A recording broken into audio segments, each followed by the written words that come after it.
বিসমিল্লাহির রহমানির রহিম আলহামদুলিল্লাহ ওয়াসসালাতু ওয়াসসালামু আলা রাসূলিল্লাহ বাদ জামিয়া মারকাজুদ দুরুস আল ইসলামিয়া কর্তৃক আয়োজিত পাক্ষিক মহাদারা জামিয়া দারুল ইফতার তালিবুল ইলম যারা অংশগ্রহণ করেছেন সকলকে অসংখ্য মুবারকবাদ। আমরা আমাদের এই মহাদারায় ধারাবাহিকভাবে অর্থনীতি ও ইসলামী অর্থনীতি বিষয়ে যে মৌলিক বিষয়গুলো আছে এ বিষয়ে ধারাবাহিকভাবে আমরা ক্লাসে আলোচনা করার চেষ্টা করবো ইনশাআল্লাহ। বিগত বছরগুলোতেও আমরা ধারাবাহিকভাবে আলোচনা করেছি, সেই ধারাবাহিকতা এবছর আমরা একেবারে শুরু থেকে এই বিষয়ে আলোচনা শুরু করবো ইনশাআল্লাহ। ইনশাআল্লাহ। অর্থনীতি ও ইসলামী অর্থনীতি, আমরা প্রথম শিরোনাম যেটা দেখতে পাচ্ছি যে এখানে দুইটা শিরোনাম আমরা দেখতে পাচ্ছি, একটা হচ্ছে অর্থনীতি আর একটা হচ্ছে ইসলামী অর্থনীতি। বাহ্যত আমরা পার্থক্যটা বুঝতে পারছি যে আসলে অর্থনীতি এবং ইসলামী অর্থনীতি দুটো বিষয়ের মধ্যে পার্থক্য আছে। অর্থনীতি মানে হচ্ছে সাধারণ অর্থনীতি, যেটা গোটা বিশ্বে চলমান। আর এর বাইরে ইসলামী অর্থনীতি মানে হচ্ছে সুনির্দিষ্ট আদর্শে বা সুনির্দিষ্ট মূলনীতির উপর প্রতিষ্ঠিত একটি ব্যতিক্রম ধর্মীয় অর্থনীতি, যেটা আল্লাহ রব্বুল আলামিন যিনি মানুষকে সৃষ্টি করেছেন তিনি মানুষের জন্য যে অর্থনীতি প্রণয়ন করেছেন সেটা হচ্ছে ইসলামী অর্থনীতি। এই দুইটা সম্পর্কে আমরা আজকের ক্লাসে একটু জানবো, অর্থনীতি কি এবং ইসলামী অর্থনীতি। আমরা এখানে প্রথমে দেখতে পাচ্ছি অর্থনীতি কি। মূলত অর্থনীতি বলতে আমরা কি বুঝি? অর্থনীতি মানে হচ্ছে অর্থের নীতি। অর্থনীতি মানে হচ্ছে অর্থের নীতি। অর্থ মানে আমরা জানি মানি, অর্থ মানে হচ্ছে মানি, টাকা পয়সা, এগুলোকে অর্থ বলা হয়। তো অর্থনীতি মানে হচ্ছে এমন শাস্ত্র যে শাস্ত্রে মূলত অর্থের নীতি, মানি, ক্যাশ, টাকা পয়সা, এই যে উপার্জন, আয় ব্যয় উপার্জন, এই যাবৎ সংশ্লিষ্ট যে নীতি মূলনীতি যে শাস্ত্রে আলোচনা করা হয় সেটাকেই মূলত অর্থনীতি বলা হয়।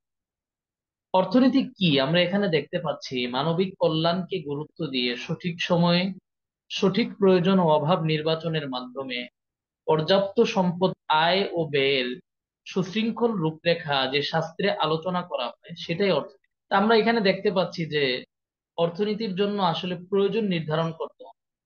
মানুষের কোনটা প্রয়োজন, কোন কোন জিনিসে মানুষের অভাব, সেটা আগে নির্বাচন করতে হবে। এটা নির্বাচন করে কি পরিমাণ সম্পদ আয় করা প্রয়োজন, কি পরিমাণ সম্পদ ব্যয় করা প্রয়োজন, এটা বের করতে হবে। এটার একটা নীতি দাঁড় করা দরকার। এই যে প্রয়োজন কোনটা, অভাব কোনটা, এবং এটার উপর ভিত্তি করে কতটুকু আয় করা দরকার, কতটুকু ব্যয় করা দরকার, এই আয় ব্যয়ের সুশৃঙ্খল রূপরেখা যে শাস্ত্রে যে ফনে আলোচনা করা হয় সেটাকেই অর্থনীতি বলা হয়, অথবা ইকতিসাদ বলে, অথবা ইংরেজিতে এটাকে ইকোনমিক্স বলে। এখানে দেখেন একটা বিষয়, প্রথম যে বিষয়টা আমরা দেখতে পাচ্ছি মানবিক কল্যাণকে গুরুত্ব দিয়ে, এর মানে আমরা বুঝতে পারলাম যে জাগতিক অর্থনীতিতেও মানবিক কল্যাণটা গুরুত্বপূর্ণ। অর্থাৎ এখানে যেই আয় ব্যয়ের কথা আমরা বলবো বা যেই প্রয়োজন এবং অভাবের কথা আমরা বলবো বা অর্থনীতি যেটা ঠিক করবে, এটার সঙ্গে মানবিক কল্যাণের সম্পর্ক কতটুকু আছে এটা অত্যন্ত গুরুত্বপূর্ণ। খেয়াল করেন, এটা হচ্ছে জাগতিক অর্থনীতি, এখানে কোরআন সুন্নাহর আলোকে বলা হয়। ঠিক এই সংজ্ঞাটাকেই যদি আমরা চিন্তা করি, তো কোরআন ও সুন্নাহর আলোকে আমরা যেই রূপরেখা বা যেই নীতিটা আলোচনা করব সেটা কোরআন ও সুন্নাহর আলোকে সেই নীতিটা বাস্তবায়িত হবে বা সেই নীতিটা আলোচিত হবে কোরআন সুন্নাহর আলোকে, তাহলেই সেটা ইসলামী অর্থনীতি হয়ে যাবে। জাগতিক অর্থনীতি কখনোই ইসলামী অর্থনীতির বিকল্প না, অথবা এটা কখনোই, যতই মানবিক কল্যাণের কথা বলুক, এটা কখনোই চূড়ান্ত পর্যায়ে চূড়ান্ত ভাবে মানবিক কল্যাণ নিশ্চিত করতে পারে না। কারণ মানবিক কল্যাণ নিশ্চিত করতে পারে কেবল এমন অর্থনীতি যে অর্থনীতি প্রণয়ন করেছেন মানুষের যিনি স্রষ্টা, মানুষের যিনি সৃষ্টিকর্তা, স্বয়ং রব্বুল আলামিন যে অর্থনীতি প্রণয়ন করেছেন, যে অর্থনীতির কথা কোরআনুল কারিমের মধ্যে বলেছেন, সেই অর্থনীতি, সেই ইকতিসাদ, সেই ইকোনমিক্স, ইসলামিক ইকোনমিক্স, ইসলামিক ইকতিসাদ, আল ইকতিসাদুল ইসলামী, যেটার কথা কোরআন ও সুন্নাহয় বর্ণিত হয়েছে, আমরা বিশ্বাস করি ইমানদার হিসাবে কেবল সেটাই মানুষের যাবতীয় যাবতীয় কল্যাণ নিশ্চিত করতে পারে, যাবতীয় প্রয়োজন এবং অভাব পূরণ করতে পারে, এবং সুশৃঙ্খল রূপরেখা প্রণয়ন করতে পারে। এটা তো দেখলাম আমরা আহ জাগতিক বা সাধারণ ভাষায় অর্থনীতির যে সংজ্ঞা। পশ্চিমারাও বিভিন্ন ভাষায় তারা অর্থনীতিকে ব্যক্ত করেছে, অর্থনীতিকে তারা বিভিন্ন সংজ্ঞায় সংজ্ঞায়িত করেছে। আমরা বিশিষ্ট অর্থনীতিবিদ একজন পশ্চিমা দার্শনিক অ্যাডাম স্মিথের নাম আমরা শুনেছি। অর্থনীতির একটা সংজ্ঞা দিয়েছেন তার বইয়ে, আমরা দেখতে পাচ্ছি, অর্থনীতি হলো সম্পদের বিজ্ঞান। এ সংজ্ঞার সার কথা হলো সমাজে সম্পদ কিভাবে উৎপন্ন হয়, কিভাবে ব্যবহৃত হয়, এই আলোচনার মাঝেই অর্থনীতি সীমাবদ্ধ।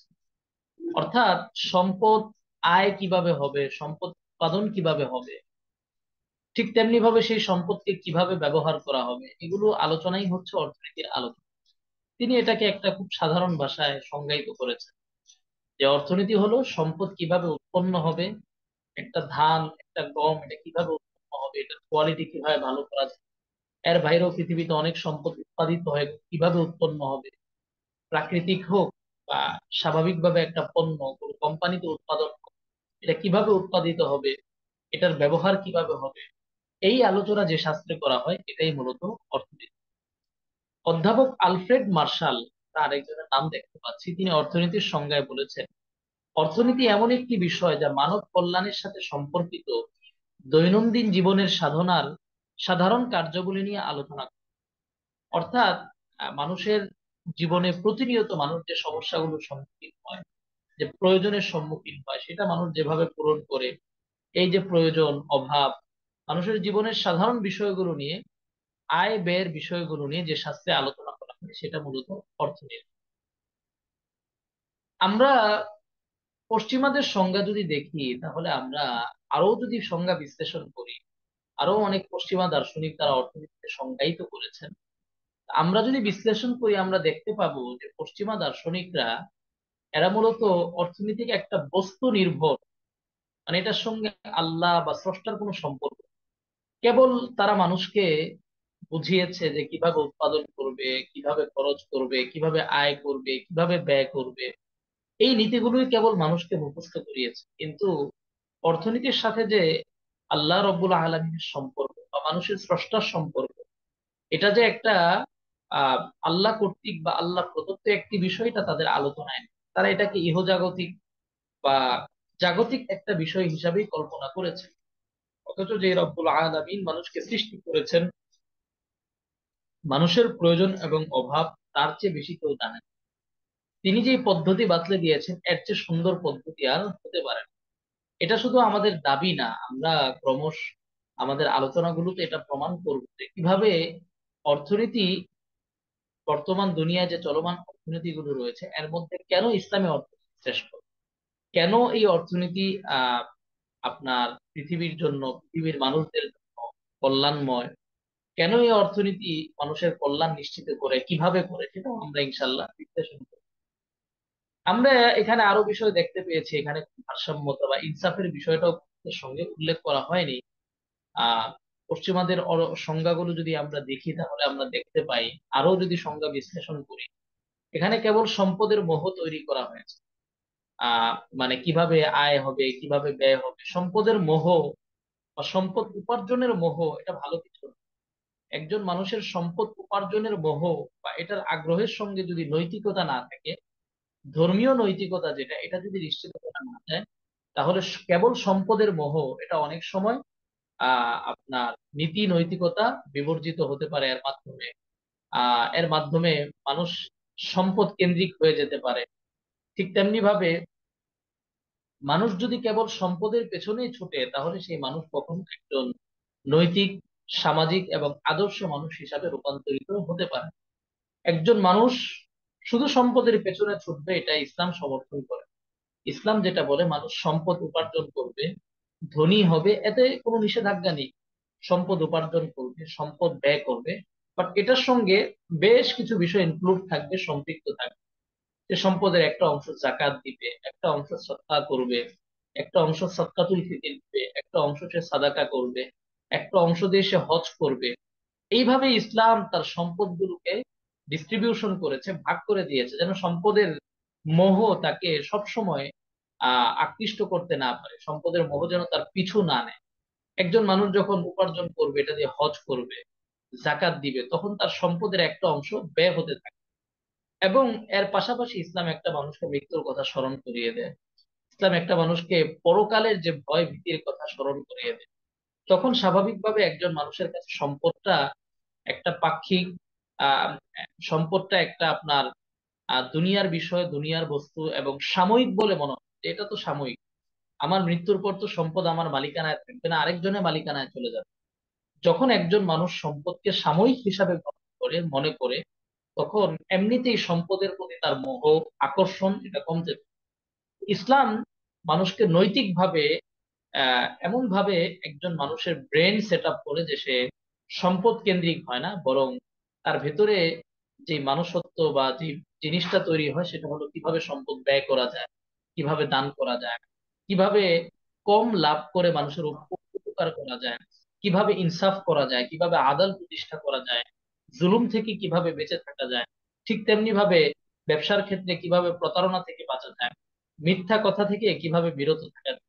এই যে নানান সাইট, এই সাইট গুলো বা এই দিকগুলো আপনি কখনোই জাগতিক অর্থনীতির মধ্যে পাবেন না। এখানে মুসলিম অর্থনীতিবিদরাও অর্থনীতির অনেক সংজ্ঞা পেশ করেছেন।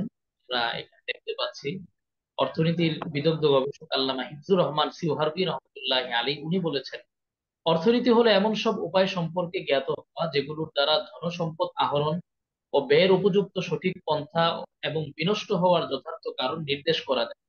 সুতরাং যে বিদ্যা বা জ্ঞানের মাধ্যমে সেসব উপায় আলোচনা করা হয় এবং সেগুলোর শুদ্ধাশুদ্ধি সম্পর্কে অবহিত করা যায়, তাকে অর্থনীতিবিদ্যা বলা হয়।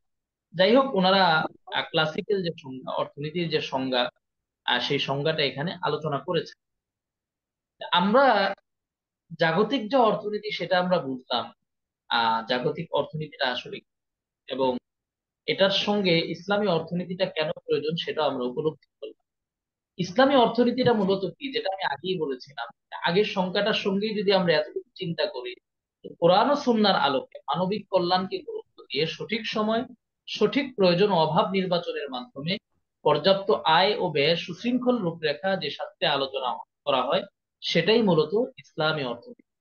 ইসলামী অর্থনীতি কি, যেখানে কোরআন ও সুন্নাহর আলোকে একটা অর্থনীতি বা একটা শাস্ত্র, বা একটা মূলনীতি বা একটা শৃঙ্খল রূপরেখা পেশ করা হয়। কোরআন ও সুন্নাহ কি, কোরআন ও সুন্নাহ হচ্ছে আমাদের জগৎ জীবনে চলার মানদণ্ড। কোরআন সুন্নাহর বাইরে কখনোই মানব কল্যাণ নিশ্চিত হতে পারে না। কোরআন সুন্নাহর বাইরে কখনোই একটা সমাজ আদর্শ সমাজ হিসাবে প্রতিষ্ঠিত হতে পারে না। আজকালকার সমাজে যে সমাজকে আদর্শ বা মডেল হিসাবে মানুষকে পেশ করা হয় বা বোঝানো হয়, পশ্চিমা সভ্যতা বা আমেরিকা, ইউরোপ, কানাডা, এদের জীবন আচরণ বা এদের জীবন আচার বা এদের কালচার, এদের সংস্কৃতি, এগুলোকে আমাদের সামনে উপস্থাপন করা হয়। কিভাবে উপস্থাপন করা হয় যেন আমরা বুঝি যে এটাই হচ্ছে সভ্যতা, এটাই আদর্শ, এটাই স্বাধীনতা, এভাবে আমাদের সামনে উপস্থাপন করা হয়। অথচ পশ্চিমাদের সমাজ, তাদের পারিবারিক ব্যবস্থা, এগুলোর যে ভয়াবহ অবস্থা, তাদের পারিবারিক বন্ধন এগুলোর যে ভয়াবহ অবস্থা, আত্মীয়তার বন্ধন এগুলোর যে ভয়াবহ অবস্থা, পারিবারিক বিচ্ছেদের যে ভয়াবহ অবস্থা, সন্তানের সঙ্গে বাবার সম্পর্কের যে ভয়াবহ অবস্থা, তাদের অর্থনীতির যে ভয়াবহ অবস্থা, এই যে কালচারাল যে একটা সংকটের মধ্যে তারা আছে, সেটা আমাদের সামনে উপস্থাপন করা হয় না। যে কারণে আমাদের সমাজের মানুষ একটু পশ্চিমাদের অনুসরণ করতে পারলে, তাদের একটু গোলামি করতে পারলে ভালো লাগে। কেন? কারণ আমাদের সামনে তাদের প্রকৃত যে চিত্র, ওই চিত্রটা আমাদের সামনে কখনোই চিত্রায়ন করা হয় না। দেখুন, কোরআন ও সুন্নাহ কি, কোরআন ও সুন্নাহ সবসময় একজন মানুষের স্বাধীনতা নিশ্চিত করে। মানুষের প্রকৃত স্বাধীনতা কোনটা? প্রকৃত স্বাধীনতা এটা না যে একজন মানুষ দুনিয়ামুখী হবে, একজন মানুষ পার্থিব মুখী হবে, একজন মানুষ সম্পদমুখী হবে, এটা কখনোই মানুষের স্বাধীনতা না। আমরা বিশ্বাস করি একজন মানুষের স্বাধীনতা তখনই নিশ্চিত হবে যখন মানুষের মধ্যে নৈতিকতা প্রতিষ্ঠিত হবে, ধর্মীয় মূল্যবোধ প্রতিষ্ঠিত হবে, তখনই একজন মানুষের স্বাধীনতা প্রতিষ্ঠিত হবে। আমরা ইসলাম ধর্মে বা ইসলাম শরিয়ার মধ্যে, ইসলামী শরিয়া, আমরা কখনো মানুষকে শুধুমাত্র পার্থিব জীবনের কথা বলি না, পরকালের কথাও বলি। কেন বলি? কারণ আমরা বিশ্বাস করি যে আমাদের মৃত্যুর পরে আরো একটি জগৎ রয়েছে, যেটা হলো পরকাল। যেই জগতে ইহকালের সকল বিষয়ের হিসাব নিকাশ হবে একজন মানুষ। এরপরে স্রষ্টা আল্লাহ রব্বুল আলামিন তিনি ডিসাইড করবেন একজন মানুষ কোথায় যাবেন, জান্নাতে যাবেন নাকি জাহান্নামে যাবেন। এই ইহকালের মানুষের আমল তাদের বিনিময়ে আল্লাহ রব্বুল আলামিন তাকে জান্নাত দান করবে, অথবা সে যদি গুনাহ করে তার জন্য জাহান্নাম বরাদ্দ হবে। সে যদি আল্লাহ রব্বুল আলামিনকে অস্বীকার করে কুফরি করে তার জন্য জাহান্নাম বরাদ্দ হবে। তো ইসলাম, আমরা এখানে আরো দেখতে পাচ্ছি ডক্টর আশরাফ মোহাম্মদ আদ-দাওয়া ইসলামী অর্থনীতির সংজ্ঞা দিতে যে লিখেছেন যে ইসলামী অর্থনীতি এমন একটি বিদ্যা যা শরীয়তের মূলনীতির আলোকে মানুষের দৈহিক আত্মিক প্রয়োজন এবং পৃথিবীতে আল্লাহ প্রদত্ত উপকরণের মাঝে সমন্বয় সাধন করে, পাশাপাশি মানুষের ইহকালীন ও পরকালীন সুখ শান্তি নিশ্চিত করে। আমরা এখানে একটা বিষয় দেখতে পাচ্ছি, ডক্টর আশরাফ মোহাম্মদ আদ-দাওয়া যে বিষয়টা বলেছেন সেটা হচ্ছে মানুষের ইহকালীন ও পরকালীন সুখ, যেটা ইসলাম নিশ্চিত করে। তো সুখ তো সেটাই, বা প্রকৃত সুখ বা আনন্দ সেটাই যেটা মানুষের ইহকাল পরকাল দুইটার মধ্যেই সুখ নিশ্চিত করে। আর পশ্চিমা সভ্যতা এটা মানুষের ইহকালীন সাময়িক একটা সুখ আনন্দ দেয়, সেটাও দিতে পারে না। তো সেটা কখনোই মানুষের জন্য চির সুখের কারণ হতে পারে না। আমার কথা কি সবাই শুনতে পারতেছেন? জি ওস্তাদ, জি জি জি হ্যাঁ, ওস্তাদ, শুনতে পাচ্ছি। জি জি ওস্তাদ, শোনা যাচ্ছে। ঠিক জি আছে। জি এরপরে দেখেন, আমরা একটু পর্যালোচনা করি যে ইসলামী অর্থনীতি এটা কেন শ্রেষ্ঠ, বা অর্থনীতি বা জাগতিক অর্থনীতি বাদ দিয়ে আমরা কেন ইসলামী অর্থনীতির কথা বলবো, কেন ইসলামী অর্থনীতি মানব, কেন ইসলামী অর্থনীতি শিখবো। ইসলামী অর্থনীতি মানব কল্যাণ ব্যবস্থা, মানুষের কল্যাণ নিশ্চিত করে। এখানে সুদ নাই, যেটা মানুষ, শুধু মানুষ না, একটা সমাজ ব্যবস্থাকে ক্রমশ ধ্বংস করে দেয় হচ্ছে একটা সুদ। আর বর্তমান পুরো দুনিয়া আপনার এই সুদের বেড়াজালে আবদ্ধ। পৃথিবীর কোনো দেশ, বিশেষ করে পৃথিবীর গরিব দেশগুলো আজকে বড়লোক দেশগুলোর কাছে ঋণী, এই সুদের বেড়াজালে আবদ্ধ। আপনারা যে দেশে বসবাস করেন, আমরা যে দেশে বসবাস করি, আমাদের বাংলাদেশ, বিগত ফ্যাসিস্ট সরকার বিভিন্ন সময় আইএমএফ সহ বিশ্ব ব্যাংক থেকে, আইএমএফ থেকে নানান পর্যায়ে বিভিন্ন দেশ থেকে লোন নিয়ে দেশকে সুদের বেড়াজালে আবদ্ধ করে এরপরে বিদায় নিয়েছে, যেটা এই সরকারকে পরিশোধ করতে হচ্ছে। এরকম পৃথিবীর অনেক গরিব রাষ্ট্রগুলো তারা উন্নত দেশগুলোর কাছে ঋণী। ঋণী বলতে উন্নত দেশগুলো তাদের কাছে টাকা পায়।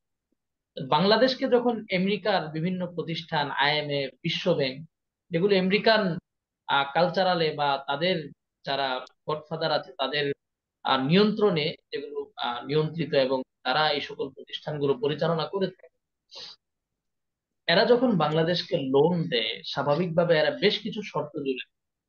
যেমন বর্তমান সময় পৃথিবীর মধ্যে আপনার আলোচিত একটি বিষয় হচ্ছে LGBTQ, আপনারা নাম শুনেছেন, সমকামিতা। তো উন্নত দেশগুলোতে বা উন্নত দাবিদার দেশগুলো যারা রয়েছে, ইউরোপ, আমেরিকা, কানাডা, এরা এদের দেশগুলোতে এটাকে বৈধতার ঘোষণা দিয়েছে। এমনকি ইন্ডিয়াতেও এটার বৈধতার ঘোষণা আছে। সমকামিতা, পুরুষ পুরুষ বিয়ে, নারী নারী বিয়ে। পৃথিবীতে এটাকে ইস্টাবলিশ করার চেষ্টা করা হচ্ছে। অথচ আমরা জানি আল্লাহ রাব্বুল আলামিন স্বয়ং একটি কওমকে, লূত আলাইহিস সালাতু ওয়াস সালামের সম্প্রদায়কে ধ্বংস করে দিয়েছেন কেবল এই অপরাধের কারণে, এই এলজিবিটি সমকামিতার অপরাধের কারণে। এটা কখনোই মানব সভ্যতার জন্য কল্যাণ বয়ে আনতে পারেন। আল্লাহ রব্বুল আলামিন মানুষকে সৃষ্টি করেছেন পুরুষ নারী, এর মাধ্যমেই প্রজনন, যেটা একটা প্রজন্ম তৈরি হওয়া, সন্তান তৈরি হওয়া, সিস্টেমটা এভাবে ডেভেলপ করা হয়েছে, আল্লাহ রব্বুল আলামিন করেছেন। একটা পুরুষ পুরুষ বিয়ে হলে এটা আসলে মানব সভ্যতাকে বা আল্লাহ রব্বুল আলামিন সিস্টেমকে চ্যালেঞ্জ করার সময়, মানে এগুলোর মধ্যে আসলে কোনো সাফল্য নাই, এগুলোকে বলা হয় স্বাধীনতা, কিন্তু এটা মানব কল্যাণের জন্য, পৃথিবীর জন্য বড় হুমকি স্বরূপ এই আইনগুলো। আপনারা দেখেন, বাংলাদেশ যখন, বাংলাদেশ, আফ্রিকা বা এরকম আমাদের মতো গরিব রাষ্ট্রগুলো যখন বিশ্ব থেকে লোন নেয়, তারা আমাদেরকে তখন প্রেসার ক্রিয়েট করে যে তোমাদের দেশে ওই আইন বাস্তবায়িত, সমকামিতার আইন বাস্তবায়িত করে এগুলো নিয়ে আওয়াজ উঠাও। ধর্ম বিদ্বেষী বা ইসলাম বিদ্বেষী নানান আইন প্রণয়নের জন্য চাপ তৈরি করে। সম্প্রতি আপনারা দেখেছেন নারী সংস্কার নীতি, দেখেন নাই সবাই? এই যে নারী সংস্কার নিয়ে যে নীতিমালা প্রণয়ন হয়েছে, এটা নিয়ে যে আলোচনা হচ্ছে, এটা শুনেছেন আপনারা? জি ওস্তাদ, জি জি জি শুনছি। জি জি এই নীতিমালা কেউ পড়েছেন? এখানে আছেন যে নীতিমালাটা পড়ে দেখেছেন? লিখেছি পড়েছি। কেউ পড়েছেন? জি ওস্তাদ, জি। এই নীতিমালা পড়বেন সবাই। এটা জি পড়াটা আমাদের নিতে পারবো। দায়িত্ব পড়বে। আমিও এটার অংশ বিশেষ করে দেখেছি, এবং দেখবেন যে কি ভয়াবহ ভাবে আপনার ইসলাম বিরোধী বিভিন্ন পয়েন্ট এবং বিভিন্ন বিষয় এখানে উপস্থাপন করা হয়েছে। তো এটা আসলে আহ একটা বিষয় হচ্ছে তারা সাহসটা পেল কিভাবে, যে 90% মুসলমানের দেশে এমন একটা আইন প্রণয়নের জন্য প্রস্তাব দেয়া, মানে এই সাহস কিভাবে পেল? তারা আসলে ইচ্ছাকৃত ভাবেই মানে আমাদের উস্কে দেওয়ার জন্য এই কাজটা করে। তারা জানে যে বাংলাদেশে এই ধরনের ইসলাম বিদ্বেষী একটা বিষয় যদি উপস্থাপন করা হয়, এটা নিয়ে আলোচনা হইচই হবে, সবকিছু জানে, জেনে বুঝেই তারাই নারী সংস্কার নীতি এটা দিয়েছে। এবং তারা কিন্তু পশ্চিমাদের থেকে একটা সাপোর্ট বা সমর্থন পাচ্ছে, কারণ এই নীতিগুলো পশ্চিমা প্রতিষ্ঠিত। ওই পশ্চিমাদের নীতিগুলোই তারা আমাদের দেশে বাস্তবায়ন করতে চাচ্ছে। পশ্চিমারা এটাই চায়, তাদের আদর্শ বা তাদের কালচারাল যারা মান, ওদেরকে তারা সাপোর্ট করে, আর্থিকভাবে তারা ডোনেট করে, এই বিষয়গুলো তারাই মূলত করায় আমাদের সমাজ। আমাদের দেশে আমরা যাদেরকে দেখতেছি এগুলো করতেছে বা নীতিমালা জমা দিচ্ছে, এরা এরা পশ্চিমাদের কথা ছাড়া এক পাও নড়ে না। তো যাই হোক, আমরা যেটা বলছিলাম যে ইসলামী অর্থনীতি মানব কল্যাণ ধর্মী অর্থ ব্যবস্থা, এখানে আপনার সুদ নাই, এখানে গরার, ইমার, জুয়া, গেমলিং, প্রতারণা, ধোঁকা, এগুলো নাই। এটা স্বচ্ছ একটা অর্থ ব্যবস্থা এবং ইনসাফ ভিত্তিক সুষম অর্থ ব্যবস্থা, যেখানে আপনার সম্পদের 2.5% ওয়াজিব গরিবের হক রাখা হয়েছে। একজন ধনী মানুষ তার সম্পদের 2.5%, 40 ভাগের 1 ভাগ অবশ্যই তাকে গরিবদের মাঝে বন্টন করতে হবে। এমন ইনসাফ ভিত্তিক সুষম অর্থ ব্যবস্থা পৃথিবীর আর কোথাও নেই। পৃথিবীর কোনো অর্থ ব্যবস্থা গরিবদের জন্য অবধারিত কোনো পার্সেন্টেজ, কোনো অংশ রাখা হয় নাই, যেটা ইসলামী অর্থ ব্যবস্থায় রাখা। কোনো অর্থনীতিতে না আজকে, না আগে, না পরে, কোনো অর্থনীতিতে আপনি দেখাতে পারবেন। ইসলাম এ ব্যাপারে নজির কায়েম করেছে কোরআনুল কারীমের জায়গায় জায়গায়। সলাতের সঙ্গে আল্লাহ তাআলা যাকাতের কথা বলেছে, কারণ যাকাত যখন সমাজে প্রতিষ্ঠিত হবে, তখন সমাজের দারিদ্র্য মুক্ত হবে, ইনসাফ প্রতিষ্ঠা হবে, গরিব যারা রয়েছেন তারা সমাজে প্রতিষ্ঠিত হতে পারবে এই যাকাতের অর্থ। এরকম অর্থ ব্যবস্থা পৃথিবীর আর কোথাও নেই। যাকাত ইসলামী অর্থনীতির অন্যতম একটি অনুষঙ্গ। আমরা যাকাত দিয়ে ইনশাআল্লাহ আমাদের ক্লাসে আলোচনা করব। এরপরে দেখেন, ইসলামী অর্থনীতিতে সম্পদ উপায় নয়, উপায় মাত্র। উপায় মানে সম্পদটাই মূল লক্ষ্য নয়, এটা একটা উপায়। এর মানে হচ্ছে ইসলাম কখনো সম্পদকে মূল লক্ষ্য হিসাবে প্রতিষ্ঠিত করেন।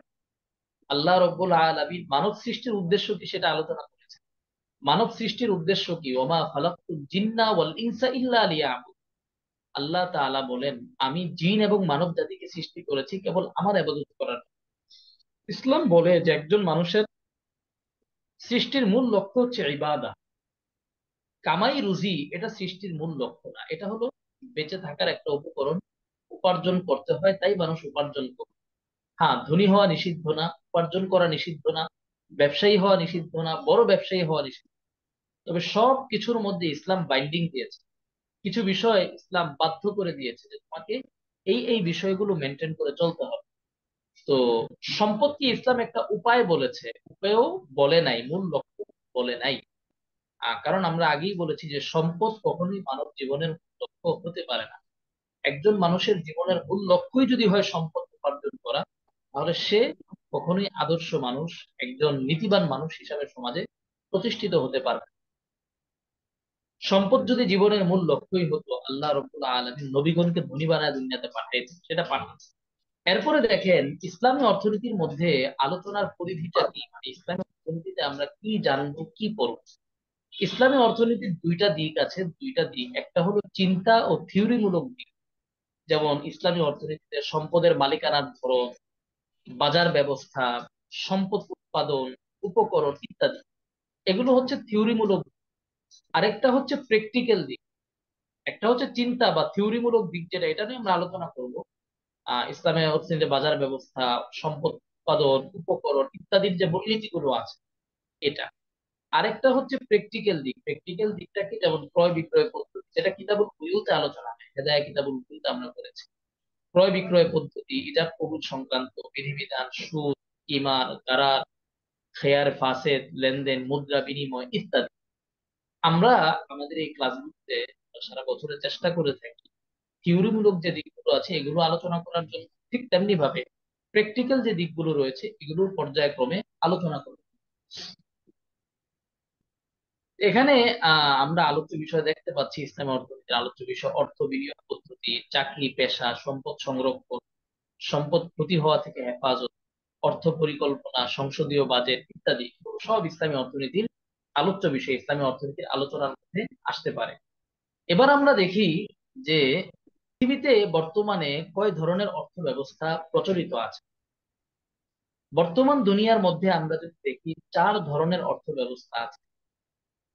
4 ধরনের অর্থ ব্যবস্থা পৃথিবীতে প্রতিষ্ঠিত এবং প্রচলিত। মূলত 3 ধরনের এখানে আমি ব্যাখ্যা করছি। খেয়াল করেন, পুঁজিবাদী অর্থ ব্যবস্থা এটা হচ্ছে পৃথিবীর মধ্যে প্রতিষ্ঠিত একটি অর্থ ব্যবস্থা, যেটা অনেকটা যার ভিত্তিটাই হচ্ছে সেকুলারিজমের উপর। এখানে ধর্মের প্রতি লক্ষ্য রাখা হয় নাই। এটা ধর্মীয় কোনো অর্থ ব্যবস্থা না, বরং পুঁজিবাদী একটা অর্থ ব্যবস্থা যেখানে কেবল সম্পদের মোহ তৈরি করা হয়েছে।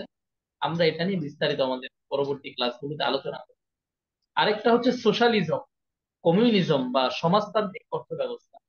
কমিউনিস্ট যারা আছে আমাদের দেশে, এরা যে অর্থনীতিকে লালন করে, যে অর্থনীতিকে বিশ্বাস করে, সমাজতান্ত্রিক অর্থ ব্যবস্থা, যেটা একসময় পৃথিবীতে রাশিয়াতে প্রতিষ্ঠিত ছিল, এখনো দুনিয়ার বিভিন্ন দেশে এটার কিছু কিছু প্র্যাকটিস আছে। আমাদের দেশেও বিভিন্ন দল আছে যারা সমাজতান্ত্রিক অর্থ ব্যবস্থার কথা বলে, এগুলো নিয়ে যারা কাজ করে আছে। আরেকটা হচ্ছে মিশ্র অর্থ ব্যবস্থা, মিশ্র অর্থ ব্যবস্থা বা যেটাকে মিক্স ইকোনমিক্স বলা হয় বা মিক্স ইকোনমি, যেখানে কিছু পুঁজিবাদ আছে, কিছু সমাজতন্ত্র আছে, সব মিলিয়ে জগা খিচুড়ি যে অর্থ ব্যবস্থা, এটা হচ্ছে মিশ্র অর্থ ব্যবস্থা। এটা মূলত আলাদা কোনো অর্থ ব্যবস্থা না, যেহেতু বর্তমান দুনিয়ার বিভিন্ন দেশগুলোতে গণতান্ত্রিক অর্থ ব্যবস্থার পাশাপাশি কিছু কিছু ক্ষেত্রে সমাজতান্ত্রিক অর্থ ব্যবস্থার প্র্যাকটিসও হয়। এই জন্য একটা মিক্সড ইকোনমি দাঁড়িয়েছে, যেটাকে মিশ্র অর্থ ব্যবস্থা বলা হয়। আরেকটা হচ্ছে ইসলামী অর্থ ব্যবস্থা। এটাও পৃথিবীর বিভিন্ন দেশে আছে, কোনো কোনো দেশে পুরোপুরি প্র্যাকটিস আছে, কোনো কোনো দেশে পুরোপুরি নাই, আংশিক চর্চা আছে, বিভিন্ন সামাজিক ভাবে এটার চর্চা আছে, রাষ্ট্রীয় ভাবে এটার চর্চা আছে। ইসলামী অর্থ ব্যবস্থার প্র্যাকটিস এবং চর্চা বর্তমানে রয়েছে।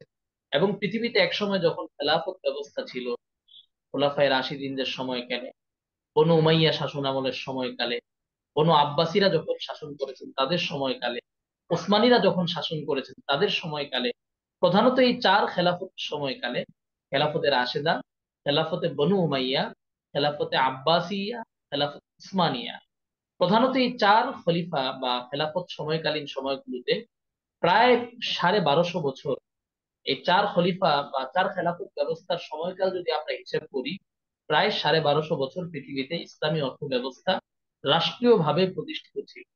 যদিও বর্তমানে রাষ্ট্রীয়ভাবে ইসলামী অর্থ ব্যবস্থা প্রতিষ্ঠিত নেই, আহ রাষ্ট্রীয়ভাবে পৃথিবীর কোনো কোনো দেশে হয়তো বা আছে, অনেক দেশে রাষ্ট্রীয়ভাবে নেই, বাকি এর বাইরেও বিভিন্ন দেশে বিভিন্ন সেক্টরে, বিভিন্ন ক্ষেত্র বিশেষ, বিভিন্ন জায়গায় ইসলামী অর্থ ব্যবস্থার প্র্যাকটিস হয়, যেমন আমাদের দেশেও। এবং এটার চর্চা হচ্ছে পৃথিবীর বিভিন্ন দেশে, এবং এটা সুফলও মানুষ পাচ্ছে। এবং পৃথিবী ভেবে এখন ইসলামী ব্যাংকিং গুলো তাদের চাহিদা তৈরি করছে, আর তাদের একটা বেশ ভালো অবস্থান তৈরি হয়েছে ইসলামী ব্যাংকিং গুলো। বাংলাদেশ বলেন, মালয়েশিয়া বলেন, পাকিস্তান বলেন, আরব দেশগুলো বলেন, এগুলো তো ইসলামী মুসলিম দেশ। এর বাইরেও অমুসলিম দেশগুলো ইসলামী যে ইকোনমিক্স, ইসলামিক ব্যাংকিং বা ইসলামী তাকাফুল বীমা, এগুলোর একটা ভালো মার্কেট এবং স্থান বর্তমানে দাঁড়িয়েছে। তো এই ছিল আমাদের আজকের ক্লাসের মৌলিক বিষয়গুলো, যে ইসলামী অর্থ ব্যবস্থা বা অর্থনীতি কি ও কেন, অর্থনীতির সঙ্গে একটু পরিচিত হওয়া, যে আসলে আমরা যে বিষয়টা পড়বো, যে বিষয়টা জানবো, যে বিষয়টা শিখবো আমরা এই লম্বা সময় ধরে, সারা বছর ধরে আলোচনা, সেটা সম্পর্কে একটা সামগ্রিক ধারণা। এটাই ছিল আজকের ক্লাসের মূল প্রতিপাদ্য। এবার আপনাদের সঙ্গে একটু কথা বলি, মানে সবাইকে আমার কথা শুনতে পাচ্ছেন? জি ওস্তাদ, জি জি শুনতে জি পাচ্ছি। পাচ্ছি। আলহামদুলিল্লাহ শুনতে পাচ্ছি। আলহামদুলিল্লাহ ওস্তাদ, শুনতে পাচ্ছি। প্রশ্ন থাকলে, যে কোনো প্রশ্ন, মানে অর্থনীতি রিলেটেড বা সমসাময়িক প্রশ্ন থাকলে জিজ্ঞেস করুন। 10 মিনিট আপনাদের প্রশ্ন, এরপর ইনশাল্লাহ আপনাদের সঙ্গে একটু পরিচিত হবে। আমার একটা বিষয় জানার ছিল, সেটা হলো আমাদের হ্যাঁ, এই দর্শে কি শেয়ার বাজার, বিটকয়েন, ক্রিপ্টোকারেন্সি, ট্রেডিং এই ধরনের বিষয়গুলো নিয়ে আলোচনা হবে কিনা? দেখেন, সুন্দর প্রশ্ন করেছেন। কে করেছেন? আপনার পরিচয়টা একটু নিয়ে আগে আমার নাম জুবাইর হুসাইন। থেকে বলছিলেন। যে আমি এখন আছি হচ্ছে রায়েরবাগ, ঢাকা। কোনো মাদ্রাসায় কি পড়তে আছেন? জি, মাদ্রাসার খেদমতে আছি। কিতাব বিভাগে? জি, কিতাব বিভাগ। আচ্ছা, আমাদের জুবাইর হোসেন ভাই সুন্দর প্রশ্ন করেছেন। এই ক্লাসে কি আলোচনা হবে? একটা ক্লাসের একটা শিডিউল আমি আমাদের মার্কাজের নাজেম তালিমাত সাইদ আল হাসান সাহেবকে দিয়েছি, শেয়ার করবেন। প্রথম বিষয় হচ্ছে আমাদের এই ক্লাসটা 2 সপ্তাহে একদিন। আপনার তো দেখা যায় 2 সপ্তাহে একদিন ক্লাস মানে হচ্ছে সব মিলিয়ে সারা বছর আপনার আমরা 15 থেকে 16টা ক্লাস হয়তো করতে পারবো বা কম বেশি। তো এখানে আপনার অর্থনীতির সব বিষয়গুলো নিয়ে আলোচনা করা সম্ভব না। মোটা দাগে যে বিষয়গুলো আছে এগুলো নিয়ে আমরা আলোচনা করে থাকি। সময় পেলে আবার অনেক সময় আমি সমসাময়িক অনেক বিষয় নিয়ে কথা বলি। আপনি যে টপিক গুলো বলেছেন এর মধ্যে আমাদের ক্লাসের ভিতরে যে বিষয়টা আছে সেটা হচ্ছে শেয়ার বাজার, ক্যাপিটাল মার্কেট। কিন্তু ক্রিপ্টোকারেন্সি, ট্রেডিং ইত্যাদি বিষয়গুলো গুরুত্বপূর্ণ।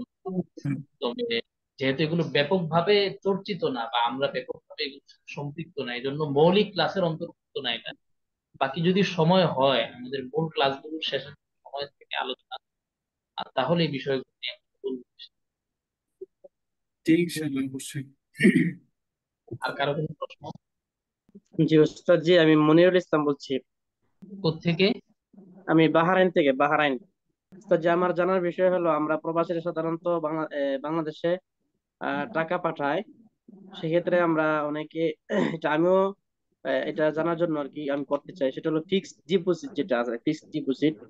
এখানে একটা অর্থ মানে প্রত্যেক মাসে কিছু একটা টাকা জমা হয় এবং প্রত্যেক মাসে লভ্যাংশ আসে। তো এটা আসলে সঠিক কিনা বা এটা করা যাবে কিনা, ফিক্সড ডিপোজিট যেটা আছে? ইসলামিক ব্যাংকে করেন নাকি এমনি নন ইসলামিক? বাইরে থেকে ঘুরে এসেছি। ইসলামিক ব্যাংকে। এটা নিয়ে আমাদের ক্লাসে আলোচনা হবে ভাই। মনির ভাই না? জি জি ওস্তাদ, জি। আমাদের ক্লাসে ইসলামিক ব্যাংকিং নিয়ে আমরা ক্লাস নিয়ে থাকি, একটা বা দুইটা ক্লাস। ওইটা নিয়ে আলোচনা হবে। তো মৌলিকভাবে আপনি যে প্রশ্ন করেছেন, ইসলামী ব্যাংক যদি হয়, ইসলামী ব্যাংকে আপনি যে কোনো অ্যাকাউন্ট খুলতে পারবেন, ফিক্সড ডিপোজিট অথবা আপনার সেভিংস, এটা দিয়ে অন্যান্য অনেক অ্যাকাউন্ট এখন থাকে। তো মূলত প্রত্যেকটা অ্যাকাউন্টই প্রফিটেবল, এখানে প্রফিট দেওয়া হয়, অ্যাকাউন্ট খুলতে পারবেন। বাকি ইসলামী ব্যাংকগুলো এখন শরিয়ার মানদণ্ডের আলোকে উত্তীর্ণ না। নানান জায়গায় প্রশ্ন এবং আপত্তি আছে, যে কারণে আলেমগণ বলেন যে ইসলামী অর্থনীতিতে অ্যাকাউন্ট খোলা যাবে, টাকা জমা করতে পারবেন, বাকি মুনাফা বা লভ্যাংশ আসলে সেটা গ্রহণ না করাটাই অধিক। জি ওস্তাদ, যে আমি ওনাদেরকে জিজ্ঞাসা করছিলাম যে আমার টাকাটা কিভাবে আসতেছে বা আমি লভ্যাংশটা কিভাবে পাবো। তারা বলতেছে যে আপনি যদি 1 লাখ টাকা জমা রাখেন তাহলে এখান থেকে আমরা আপনার টাকা দিয়ে এক ব্যবসার কাজে লাগাবো, অথবা যে কোনো ভালো কাজে লাগাবো, ওখান থেকে লভ্যাংশ যেটা আসবে সেটা আপনার অ্যাকাউন্টে জমা হবে, ও বলছে। যাই হোক, তারা আপনাকে কখনোই খারাপটা বলবে না। বাকি এটার আভ্যন্তরীণ যে অবস্থা সেটা আমরা জানি, যে কি হয়, কতটুকু ব্যবসা হয় আর কতটুকু কি হয়, এটা ব্যাপকভাবে আমরা জানার সুযোগ হয়েছে আলহামদুলিল্লাহ। তারা বলবে যে এটা শরিয়া সম্মত, শরিয়া বোর্ড আছে ইত্যাদি। এদের যে গোমরটা আছে সেটা আমরা ক্লাসে আলোচনা করি। ইসলামী ব্যাংকগুলো চাইলে তারা স্বচ্ছভাবে লেনদেন করতে পারে, ব্যবসা ইত্যাদি পরিচালনা করতে পারে, কিন্তু দেখা যায় তারাও অন্যান্য ব্যাংকের মতো একই পদ্ধতি অনুসরণ করে ব্যাংক হিসাবে কার্যক্রম পরিচালনা করে। তো এগুলো আপনার ইসলামী ব্যাংকে টাকা রেখে মুনাফা খাওয়া কখনোই সমুচিত নয়। ব্যাংকে আপনি টাকা জমা করেন, ব্যাংকে আপনি ট্রানজাকশনের মাধ্যম বানান, টাকা পাঠানোর মাধ্যম বানান, টাকা রাখেন, অ্যাকাউন্ট খুলে, সমস্যা নেই ইসলামী ব্যাংক। বাট আপনি যদি মুনাফা খাইতে চান বা লাভ করতে চান, লভ্যাংশ পাইতে চান, তাহলে ব্যবসায় বিনিয়োগ করেন।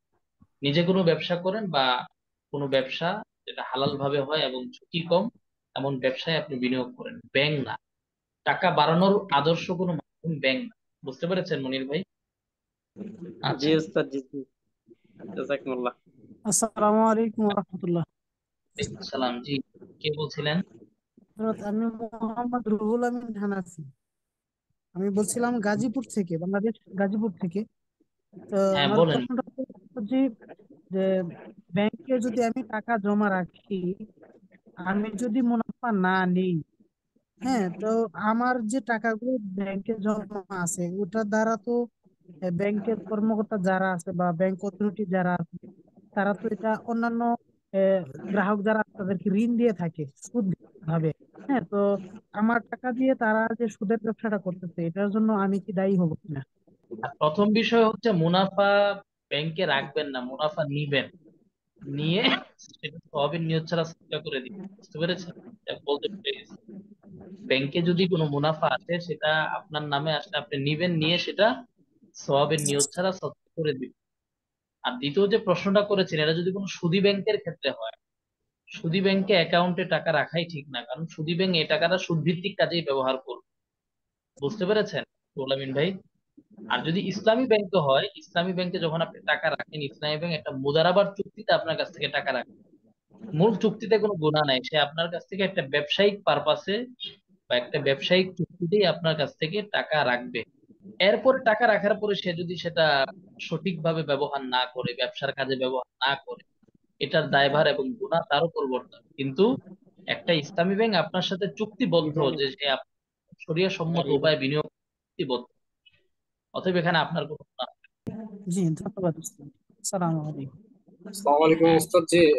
আপু মুসলিম বলতেছিলাম হাটাজারি থেকে। জি আবু মুসলিম ভাই বলেন, এই প্রশ্ন তো করলে আমার আপনাদের প্রশ্ন শুনতে হচ্ছে আমার প্রশ্ন হচ্ছে যে আমরা যে বিকাশ নগদে যে টাকাটা তুলি এখান থেকে, তো আমরা 20 টাকা মানে 18 টাকা বেশি দিই, এটা কি জায়েজ হচ্ছে? এটা সার্ভিসিং কস্ট, এটা অবৈধ না, বৈধ এটা। আপনি যখন একটা মাধ্যম বানাবেন যে মাধ্যমে মানুষ লেনদেন করবে, বিকাশ নগদ আপনি একটা বানাইলেন, তো আপনি যখন একটা মাধ্যম তৈরি করবেন, আপনার মাধ্যম বা আপনার অ্যাপস এর মাধ্যমে মানুষ লেনদেন করবে, সার্ভিসিং কস্ট আছে, আপনার খরচ, এটা নেওয়া বৈধ, এটা অবৈধ না। এটা সে আপনার কাছ থেকে কোনো লাভ নিচ্ছে না, এটা কোনো সুদ না। আসসালামু আলাইকুম। হুজুর, আমি আবু তাহের বলছি গুলশান থেকে। হুজুর, অনেকে হ্যাঁ, ডলারের ব্যবসা করে, ডলার কিনে রাখে, যখন বাজারে ডলারের দাম রেট বাড়ে তখন এটা আবার বাজারে ছেড়ে দেয়। এই ধরনের ব্যবসা করা কি জায়েজ আছে? জায়েজ আছে, সমস্যা নেই। জি, সালাম আলাইকুম। আমার একটা প্রশ্ন ছিল, সেটা হলো যে মানে ইসলামিক অর্থনীতির যে সংজ্ঞাটা আপনি ব্যাখ্যা করেছেন, এটা আরেকটু মানে সবচাইতে গ্রহণযোগ্য যেটা, এটা যদি আরেকবার ব্যাখ্যা করলে ওস্তাদ জি মানে বেশি উপকৃত হইতাম। কোন সংজ্ঞাটা? অনেক সংজ্ঞা নিয়ে তো আমরা কথা বলেছি। যে এটা সবচাইতে আমরা গ্রহণযোগ্য বা বেশি ধরতে পারি আর কি। গ্রহণযোগ্য ওইভাবে কোনো সংজ্ঞার কথা বলা হয় নাই, মানে এটাই সবচেয়ে গ্রহণযোগ্য এভাবে বলা হয় না। ক্লাসে ছিলেন, বলা হচ্ছে ইসলামী অর্থনীতি সেটা যেটা কোরআন সুন্নাহর আলোকে পরিচালিত হয়। বুঝতে পেরেছেন? জি, আমাদের স্লাইড যেটা সেটা দিয়ে দিব, স্লাইডের ঠিক সংখ্যাগুলো আছে। দেখতে ক্লাসের জি, রেকর্ডেড তো ভিডিও। ওস্তাদ জি, তো যার একটা প্রশ্ন আমাদের প্রবাসীদের, এটা একটু ভিন্ন। সেটা হলো আমরা প্রবাস থেকে যখন বাড়িতে কথা বলি তখন আমরা ডলার কার্ড বলে এটাকে, ডলার কার্ড আমরা ক্রয় করে আমরা বাড়িতে কথা বলি। তো ওখানে সিস্টেম হলো আপনার, তারা আমাদেরকে বলে যে 150 মিনিট আপনাকে দেওয়া হবে 1 দিনার, আমাদের বাহারানি এই দিনার 1 দিনার। তো 150 মিনিট দিবে, কিন্তু মূলত এখানে 150 মিনিট থাকে না, 20 মিনিট 30 মিনিট কম থাকে, 120 মিনিটেই টাকা শেষ হয়ে যাবে। বিষয়টা হলো আপনাকে দেখাবে 150 মিনিট সবকিছু দেখাবে, কিন্তু যখন কাটবে, কাটতে কাটতে কাটতে কাটতে আপনার 120 মিনিটই আপনার সব মিনিট শেষ হয়ে যায়। এটা কি প্রতারণা নাকি এটা আসলে, বা এটা না, এইটা এটা মোবাইল কোম্পানিগুলো এইভাবে অনেক অনেক প্রতারণা করে, এটা প্রতারণা। 150 মিনিট বললে আপনাকে 150 মিনিটই দিতে হবে, 120 মিনিটের মধ্যে আপনি 150 মিনিট কেটে রাখবে, এটা প্রতারণা যদি এই স্পষ্ট না করে থাকে। এরা বলে আমাদেরকে যে সবে, কিন্তু আমরা 120 মিনিট কথা বললে শেষ হয়ে যায়। এটা এক ধরনের প্রতারণা। আচ্ছা,